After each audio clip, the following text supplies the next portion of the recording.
President Trump is speaking out about the shooting. Last night at his Florida resort, the president called the shooting an act of evil and ordered more troops to be deployed in Washington. CBS News Chief White House correspondent Nancy Cordes has more. You may remember images like these from 2021, marking the U.S. withdrawal from Afghanistan and ending America's longest war as the Taliban regained control of the country. In a social media post Wednesday, Homeland Security Secretary Kristi Noem said the suspected gunman in the shooting of two National Guard members came to the U.S. through a Biden-era program to evacuate Afghan nationals, including many who had worked with the U.S. military. A DHS official tells CBS News the suspected gunman was granted asylum earlier this year on humanitarian grounds. One of the suspect's former Afghan colleagues tells CBS News the suspect was a commander who led a unit of Afghan commandos and special forces in southern Afghanistan and worked closely with U.S. and British forces. The former colleague says the suspect was a, quote, tough and solid commander who fought against the Taliban and helped escort and protect supply convoys. That same former colleague says the suspect had been deeply troubled and upset after the killing of a close friend, who was also a commander, in Pakistan by unknown armed men. All right, now let's get to CBS national security contributor Samantha Vinograd. Sam, good to have you on. So explain the kind of vetting the suspect would have gone through for his asylum case.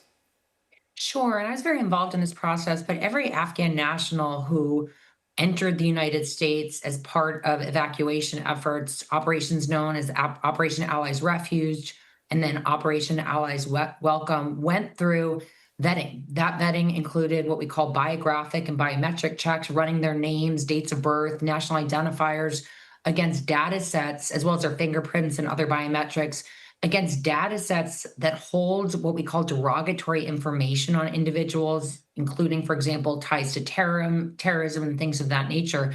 Every individual was vetted against those data sets, and if any derogatory or negative information surfaced, that individual was not allowed entry into the United States.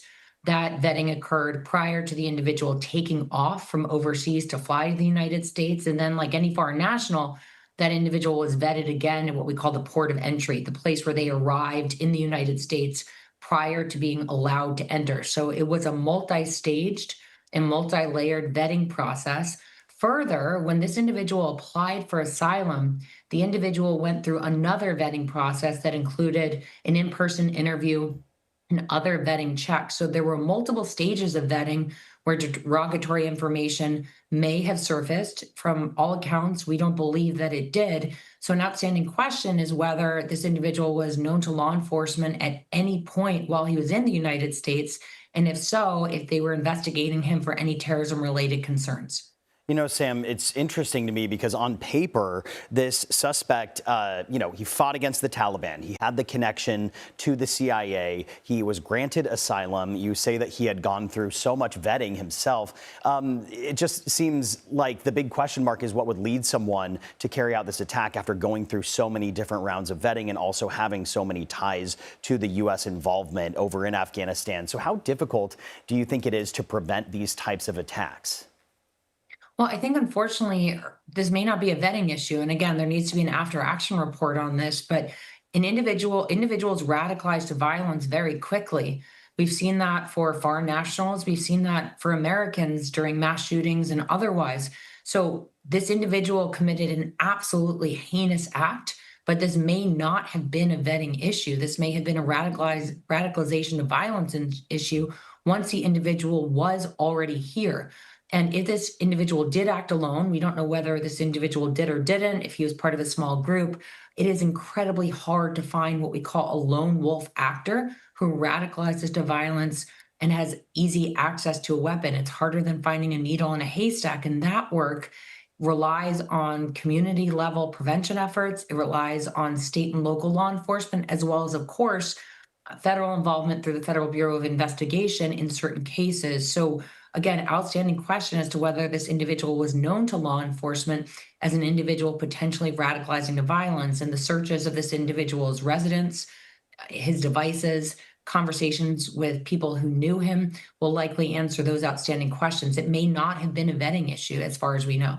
You know, Sam, we heard Nicole reporting that investigators are still going through evidence and analyzing it. They're still interviewing people who may know more information of what led up to this point. But can you take us through what's next? What are federal officials going to look for? Well, federal officials are certainly going to be reviewing this individual's social media footprint, whether this individual was active in any encrypted platforms, any parts of the dark web, whether he was in touch with any other individuals who served as accomplices or who were, at a minimum, aware of his planning or his radicalization to violence and his desire to target American service members. They will likely be scrubbing his devices, his phone, any computers, and doing interviews with individuals around him to try to understand what his radicalization timeline looked like, as well as his mobilization to timeline. So, from the time this individual decided that he wanted to commit this heinous act, what his steps looked like, what the sequence of events were, whether he was in touch with anyone, and how he got from Washington State to Washington, D.C. with a firearm and got these shots off. Yeah, so many questions still yet to be answered. Sam Vinograd with the expert analysis. Sam, we appreciate your time. Thank you. Thank you.